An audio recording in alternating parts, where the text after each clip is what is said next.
मेरे प्यारे बच्चों, मैं तुमसे बहुत नाराज हूँ और यह आखिरी बार है जब मैं तुम्हें चेतावनी दे रहा हूँ। तुमने कुछ ऐसा किया है जो मुझे बिल्कुल भी पसंद नहीं आया। मैं तुमसे अनुरोध करता हूँ कि अगले 17 मिनट तक ध्यान से सुनो, क्योंकि यदि तुम इस संदेश को नजरअंदाज करोगे या बीच में छोड़ दोगे, तो यह तुम्हारे जीवन की एक और बड़ी गलती होगी। मैं तुम्हें उस गलती के बारे में बताऊंगा, लेकिन पहले मुझे तुम्हें यह एहसास दिलाने दो कि मैं तुम्हें देखता हूँ, तुम्हारे दिल की गहराइयों को जानता हूँ, तुम्हारी सच्ची श्रद्धा को पहचानता हूँ। तुमने मुझ पर जो विश्वास रखा है, उसे मैंने कभी अनदेखा नहीं किया। तुम्हारे संघर्ष व्यर्थ नहीं गए हैं। हर वह पल जो तुमने मुझे खोजने में लगाया, हर बलिदान जो तुमने मेरे नाम पर दिया, मैंने देखा है। तुम मेरे लिए बहुत कीमती हो और मैंने तुम्हें बढ़ते हुए देखा है। तुमने तूफानों का सामना किया, संघर्ष किए और हर बार मुझे अपने साथ पाकर मजबूत हुए। तुमने मुझ पर विश्वास किया जब दूसरों ने संदेह किया। जब दुनिया ने तुम्हें भ्रमित करने की कोशिश की, तब भी तुम मेरी सच्चाई पर चले। मैंने देखा है कि तुमने दूसरों को प्रेरित किया, अपने आसपास के लोगों को प्रोत्साहित किया और मेरे प्रेम और मेरे वचनों को खुले दिल से साझा किया। तुम अपने विश्वास पर अडिग रहे, भले ही ऐसा लगा हो कि पूरा संसार तुम्हारे खिलाफ है। तुम्हारा समर्पण मुझे गर्व से भर देता है। लेकिन मेरे बच्चे, मुझे तुमसे एक महत्वपूर्ण बात कहनी है। यह कोई गुस्से से भरी चेतावनी नहीं है, बल्कि प्रेम और देखभाल से दी गई सीख है। मैं सही समय की प्रतीक्षा कर रहा था और अब वह समय आ गया है। मैं तुमसे यह बात इसलिए कर रहा हूँ ताकि तुम्हें मार्गदर्शन मिल सके। यह कोई बड़ी गलती नहीं है जो साफ दिखती हो, बल्कि एक छोटी सी चीज है जिसे तुमने अपने जीवन में पनपने दिया है, और अब मैं चाहता हूँ कि तुम इसे खत्म करो। यह छोटी सी आदत, यह छोटा सा चुनाव, शायद तुम्हें कोई फर्क नहीं पड़ता, लेकिन मैं तुम्हें बताना चाहता हूँ कि यह बहुत मायने रखता है।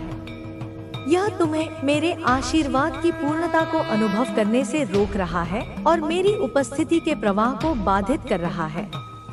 अब तुम सोच रहे होगे, मैंने ऐसा क्या किया है?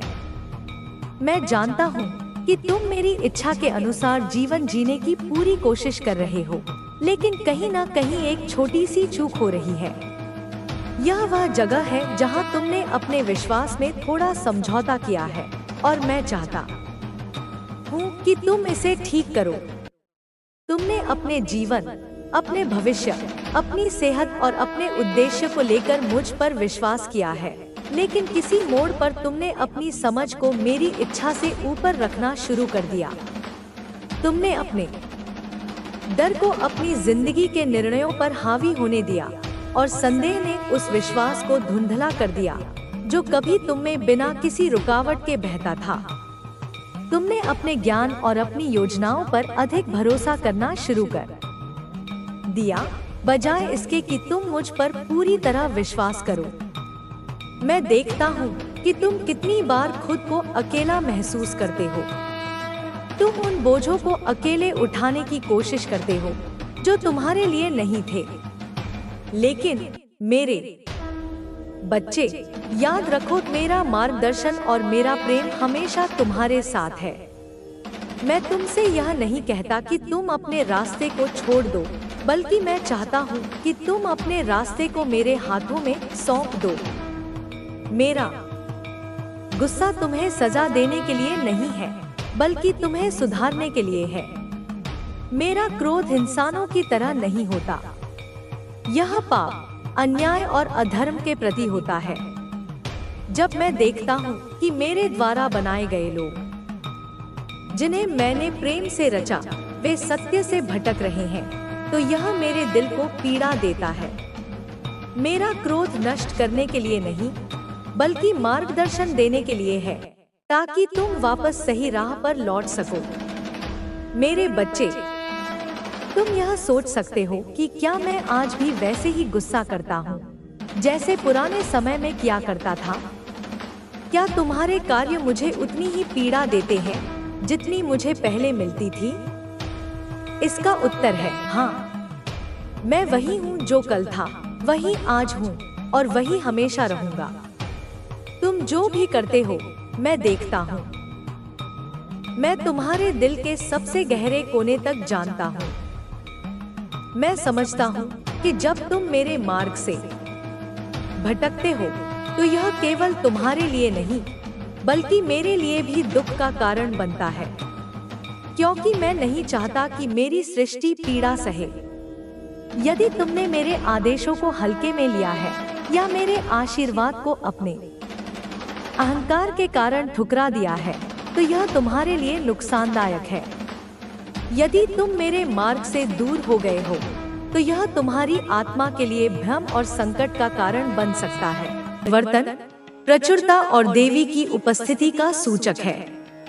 इसे लिखकर तुम अपनी कृतज्ञता व्यक्त करते हो और कृतज्ञता का भाव और अधिक प्रचुरता को आकर्षित करता है। आपकी लाइफ में एक चेंज भी आने वाला है। एक बहुत बड़ा परिवर्तन तुम्हारे जीवन के द्वार पर दस्तक दे रहा है और यह चेंज बहुत ज्यादा पॉजिटिव लग रहा है। यह कोई छोटा मोटा बदलाव नहीं, यह एक ऐसा रूपांतरण होगा जो तुम्हारे जीवन की दिशा और दशा दोनों को सकारात्मक रूप से बदल देगा। आपकी लाइफ में एक पॉजिटिव चेंज आने वाला है। तैयार हो जाओ इस सुनहरे परिवर्तन को अपनाने के लिए, अपने जीवन को एक नए उज्जवल स्वरूप में देखने के लिए। आपकी चमक से कोई पागल है, एक नॉइस। तुम्हारी आभा, तुम्हारा तेज, तुम्हारी ऊर्जा किसी को असहनीय रूप से प्रभावित कर रही है। आपकी चमक से कोई पागल है। यह पागलपन ईर्ष्या का हो सकता है, जलन का हो सकता है या फिर तुम्हारे आकर्षण का भी हो सकता है। आपकी चमक से कोई बहुत ज्यादा पागल हो रहा है। उनकी रातों की नींद और दिन का चैन छिन गया है, सिर्फ तुम्हारी उन्नति और तुम्हारी खुशी को देखकर। आपकी शाइन से, जो आप शाइन कर रहे हैं, जो दिव्य प्रकाश तुमसे विकीर्ण हो रहा है, उसे देखकर कोई पागल हो चुका है। वह समझ नहीं पा रहा कि तुम्हारे अंदर यह अकस्मात परिवर्तन कैसे आया, यह तेज कहां से आया। और यह आपके एनिमी हो सकते हैं, वे शत्रु जो प्रत्यक्ष या अप्रत्यक्ष रूप से तुम्हारा अहित चाहते हैं, जो तुम्हारी प्रगति देखकर जलते हैं। वो आपके शाइन से बहुत ज्यादा बौखला चुके हैं। उनकी सारी योजनाएं, सारे षड्यंत्र तुम्हारी इस दिव्य चमक के आगे निष्प्रभ हो रहे हैं और यही उनकी बौखलाहट का कारण है। डिवाइन की तरफ से, उस परम सत्ता की ओर से यह संदेश है कि तुमने बहुत ज्यादा सह लिया। नॉइस, जीवन की पाठशाला में तुमने अनेक कठिन परीक्षाएं दी हैं। बहुत देख लिया तुमने दुखों को, उनके हर रूप को तुमने अनुभव किया है। बहुत झेल लिया तुमने अपमान, विश्वासघात, हानि, पीड़ा, इन सब को तुमने धैर्यपूर्वक सहा है। लेकिन अब आपको और नहीं झेलना होगा। तुम्हारे सहन करने की सीमा समाप्त हो चुकी है, क्योंकि अब न्याय का समय आ गया है। अब आपको और नहीं सहना होगा। तुम्हारे धैर्य का बांध अब टूटेगा नहीं, क्योंकि अब खुशियों की बाढ़ आने वाली है। आपकी लाइफ में ना बहुत ज्यादा खुशियां आ रही हैं, इतनी खुशियां कि तुम्हारा आंगन छोटा पड़ जाएगा, तुम्हारा हृदय प्रफुल्लित हो उठेगा। सफलता आ रही है, वह सफलता जिसके तुम सच्चे हकदार हो, जिसके लिए तुमने अथक परिश्रम किया है। बहुत कुछ आपने झेला है। नॉइज, उन अनकही पीड़ाओं का, उन आंसुओं का जो तुमने एकांत में बहाए हैं, उन सभी का हिसाब अब चुकता होने वाला है। कोई आपसे छुप छुप कर बहुत ज्यादा प्यार करता है। यह एक मधुर रहस्य है जो तुम्हारे जीवन में प्रेम की सुगंध घोलने वाला है। कोई है जो तुम्हारी परवाह करता है, तुम्हारे लिए मौन प्रार्थनाएं करता है, लेकिन वो आपको दिखाता नहीं है कि वह आपसे बहुत ज्यादा प्यार करता है। शायद वह संकोची है या शायद सही समय की प्रतीक्षा कर रहा है। सीक्रेट आपसे बहुत ज्यादा प्रेम करते हैं। उनका प्रेम निस्वार्थ है, सच्चा है और गहरा है। लेकिन मुंह पर आप उन्हें देखोगे तो आपको बिल्कुल ऐसा नहीं लगेगा कि वो आपसे इतना ज्यादा प्यार करते हैं। उनका व्यवहार सामान्य हो सकता है या शायद थोड़ा उदासीन भी, ताकि उनके हृदय की भावनाएं प्रकट न हो जाएं। नॉइस। कुछ लोग प्यार को जाहिर करना नहीं जानते हैं। उनके पास शब्द नहीं होते या साहस नहीं होता, लेकिन वह प्यार बहुत करते हैं और उनका प्रेम उनकी क्रियाओं में, उनकी सूक्ष्म परवाह में झलकता है।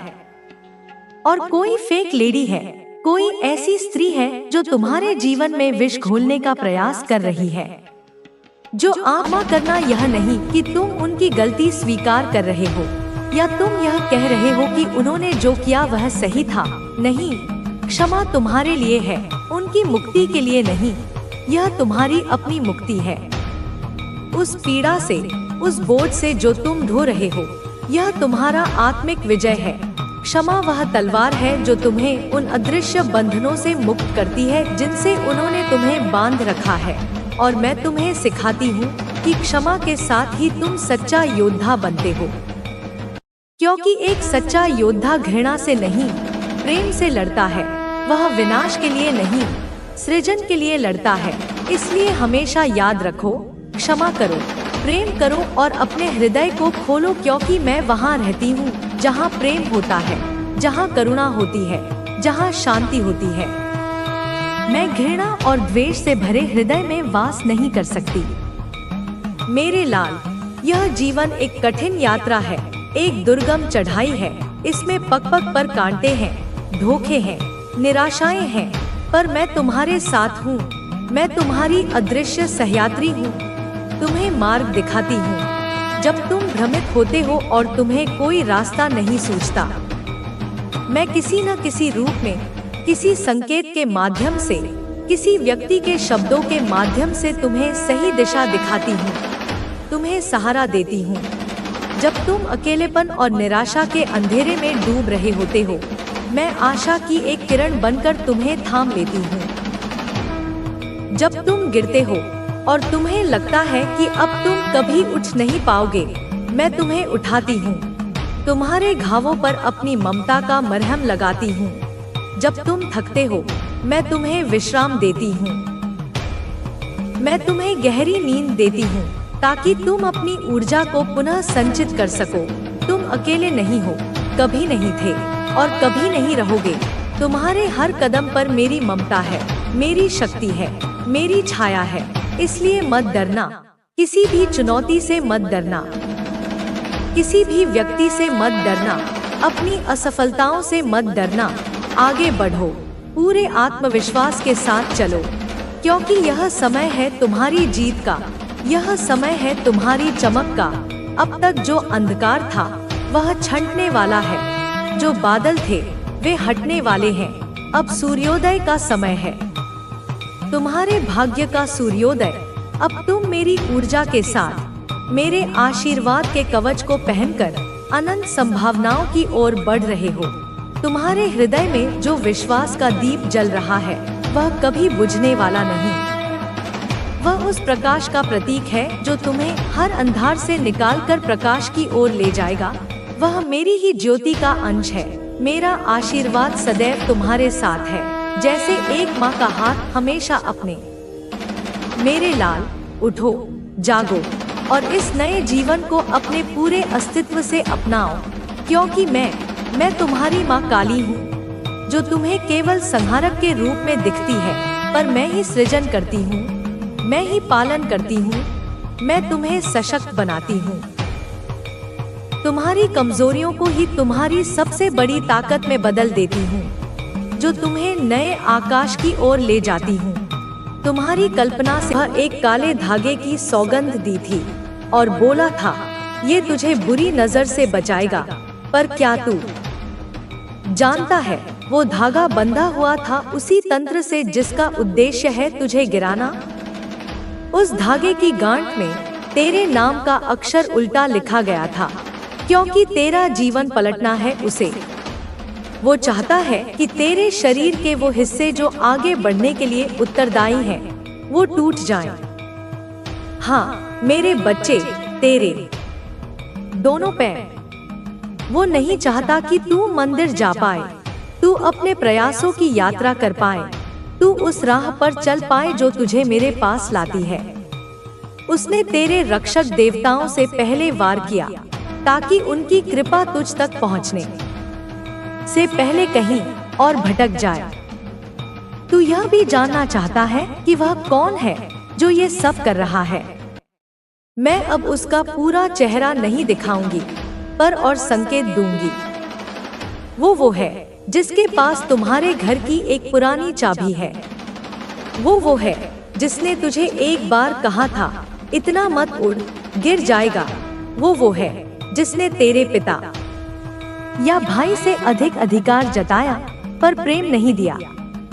उसका नाम तुझे मालूम है, पर तू अब तक यह सोचकर चुप है कि शायद तू भ्रम में हो। पर नहीं मेरे लाल, ये भ्रम नहीं, ये तुम्हारे जीवन की सबसे भयावह सच्चाई है। तू यह भी सोचता है वो आखिर क्यों पीछे पड़ा है, क्यों तुझे ही बार बार लक्ष्य बनाता है, क्योंकि तू उसकी कमजोरी पर खड़ा हुआ है। उसने जिस तिरस्कार, जिस अपमान को सालों से सहा, तू उस पर बिना झुके आगे निकल गया। तेरा उत्साह उसकी निराशा को पराजित कर गया। वो तुझसे नहीं, तेरी सफलता से भयभीत है। तू अगर गिर गया तो वो चैन से सो पाएगा। तेरा हर कदम उसके अभिमान को कुचलता है, इसलिए वो चाहता है कि तेरे पैर ही ना रहें। तेरा घर, जहां आज भी मेरी आरती होती है, अब शापग्रस्त हो रहा है। कभी कभी अगरबत्ती अपने आप बुझ जाती है, कभी दिया तेल के बावजूद भी चुपचाप बैठा रहता है। वो सिर्फ रसायन नहीं, वो संकेत है।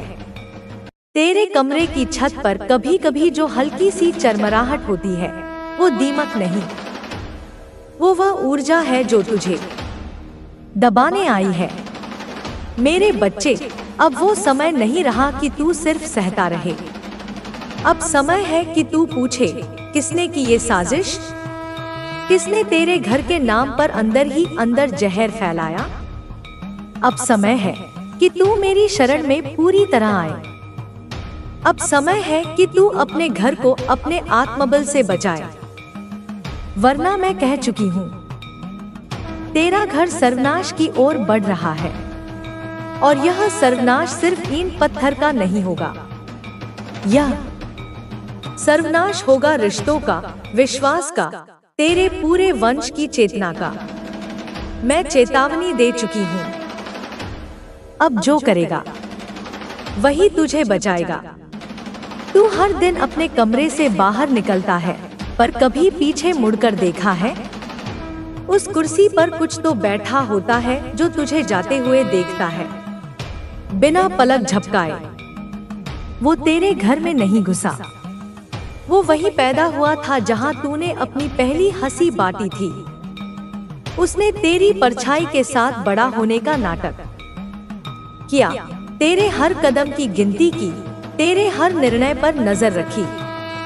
वो कहता है, मैं तो अपने जैसा ही चाहता हूँ तुझे, पर वह वास्तव में चाहता है कि तू वैसा बन ही ना पाए जैसा तू बनना चाहता है। मेरे बच्चे, जिस क्षण तूने मेरी आराधना सच्चे मन से शुरू की, उसी क्षण उसके भीतर एक आग भड़क उठी। उसकी आंखों में जलन थी, क्योंकि तूने वो देख लिया जिसे देखने की क्षमता उसमें कभी थी ही नहीं। तेरे हाथ जब मंदिर की घंटी तक पहुंचे, उसके भीतर की शांति चिटक गई। वो जानता था अब तू उसके बंधन से निकल जाएगा। उसी दिन उसने एक तंत्र शुरू किया। उसने नहीं किया किसी तांत्रिक से संपर्क, उसने खुद ही किताबें खोली, राख एकत्र की और तेरी फोटो के पास एक जलती हुई बाती रख दी। तेरे नाम का उच्चारण उसने नफरत के स्वर में किया और बोला, इसकी चाल रुक जाए। जिस मोड़ पर तुझे स्कूटी फिसलने वाली थी, उसी दोपहर उसने अपने तकिए के नीचे तेरा नाम रखा था। उसके भीतर अब प्रेम नहीं, केवल अधिकार की भूख है। वो सोचता है, अगर मैं इसे बना नहीं सकता तो कम से कम इसे मिटा तो सकता हूँ। कभी कभी तू सोचता है, माँ, मैं तो किसी का बुरा नहीं चाहता, फिर मेरे साथ ऐसा क्यों? तो सुन, जो प्रकाश फैलता है वो अंधेरों को छुपता है। तू रोशनी बन गया है एक ऐसे घर में जहाँ कईयों की आत्माएं सिर्फ अंधेरे में ही जीवित हैं। वे रोशनी नहीं सह सकते, इसलिए वे उसे बुझाने आते हैं। अब सुन, उसने तेरे खिलाफ क्या किया है। उसने तेरे पुराने वस्त्रों में से एक लिया जिसमें तेरा पसीना समाया था। उसी वस्त्र को उसने एक काले धागे में बांधा और पीपल के पेड़ के नीचे रात के तीसरे पहर 3 बार घुमाया।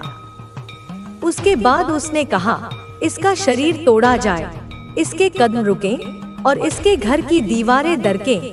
क्या तुझे याद है, कई बार जब तू घर लौटता है तेरे कंधे भारी हो जाते हैं, क्योंकि वह तंत्र तुझे पीछे खींच रहा है। वो चाहता है कि तू थक जाए, रुक जाए और वहीं गिर पड़े। उसने ऐसा क्यों किया? क्योंकि तू उस मोड़ पर आ गया है जहाँ से तू बहुत दूर निकल सकता है, उसकी दुनिया से, उसकी पकड़ से।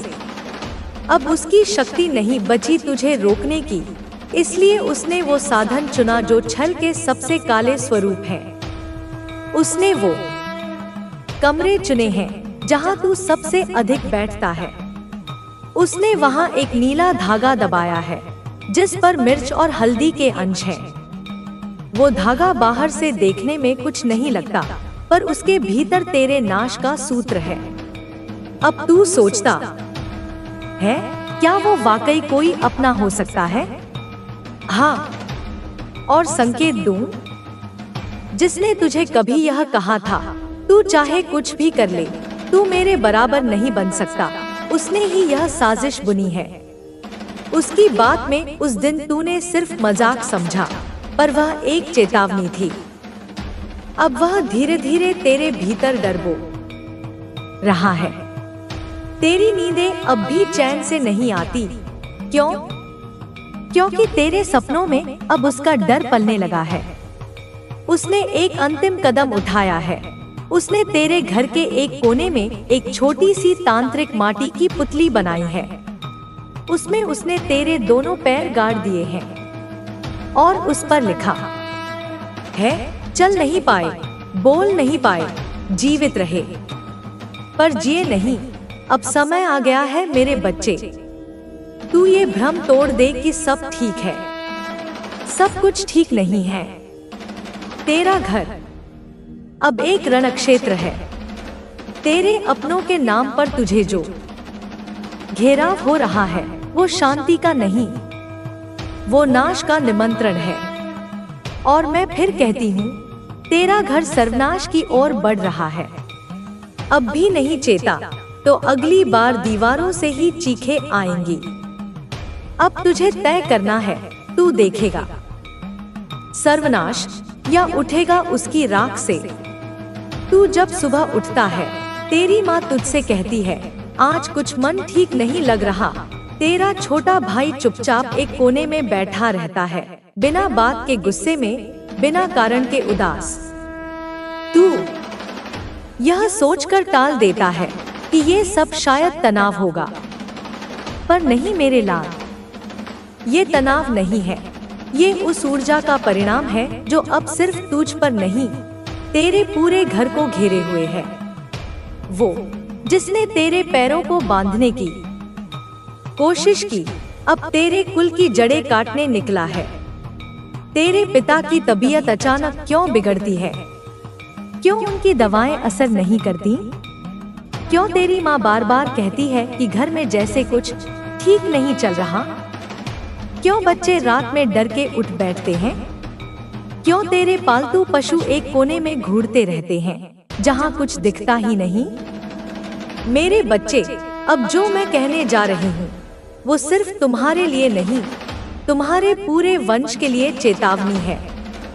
वो जो ये सब कर रहा है वो अब केवल तुझे रोकना नहीं चाहता, वो अब तेरी पूरी विरासत को मिटाना चाहता है। तेरे घर के जिस पुराने कोने में कभी पूजा होती थी, जहाँ एक तुलसी का पौधा था, आज वो कोना क्यों सूना हो गया? क्यों वहाँ बार बार मकड़ी के जाले बनते हैं और क्यों हर बार साफ करने के बाद भी अगले दिन वही अंधकार लौट आता है? क्योंकि वहाँ अब तंत्र की जड़ जम चुकी है। वहाँ कुछ दबाया गया है, एक पुराना मिट्टी का पात्र जिसमें तेरे पूरे परिवार के नाम के टुकड़े कागजों पर लिखे हुए राख के साथ दबा दिए गए हैं। और उस पात्र पर एक शर्त लिखी है, जो इससे बाहर निकले वो बचे, बाकी सब अंधकार में जाए। अब तू समझे कि यह केवल तुझ तक सीमित नहीं रहा। तेरे घर का हर कोना अब एक युद्ध भूमि बन चुका है। तेरी दीवारों में अब मौन नहीं, मंत्र गूंजते हैं, विनाश के मंत्र। और वो चेहरा जिसने यह सब शुरू किया, अब खुद को और भी छुपा चुका है। अब वह किसी और के जरिए काम कर रहा है। तेरे घर में जो नए लोग आते हैं, जो मुस्कुराते हैं, जिन्हें तू मेहमान समझता है, उनमें से एक वह भी है जो उसका संदेशवाहक है। वो तुझसे जब हाथ मिलाता है तो वह सिर्फ स्पर्श नहीं होता, वह एक ऊर्जा का आदान प्रदान होता है। तेरे शरीर में ठंडक उतरती है, तेरा दिल अचानक भारी हो जाता है।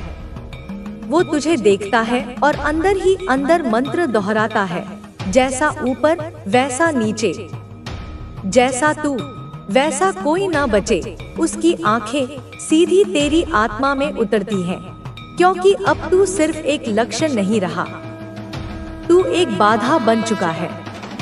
तेरे घर में जो पुरानी चीजें रखी हैं, वो पीतल की घंटी, वो शंख, वो तस्वीरें, अब उन्हें एक एक कर हटाया जा रहा है। कभी तू खुद भूल जाता है पूजा करना, कभी दिया नहीं जलता, कभी तिलक सूख जाता है बिना वजह। क्यों? क्योंकि वो ऊर्जा अब तुझ में सुस्ती भर रही है, तेरे कर्म को रोक रही है। और यह सब इसलिए किया जा रहा है क्योंकि तेरा अस्तित्व अब उसके लिए एक चेतावनी बन चुका है। वो जानता है कि अगर तू एक बार संभल गया तो तू उसके जैसे दसों को झुका देगा। वो तुझसे डरता है,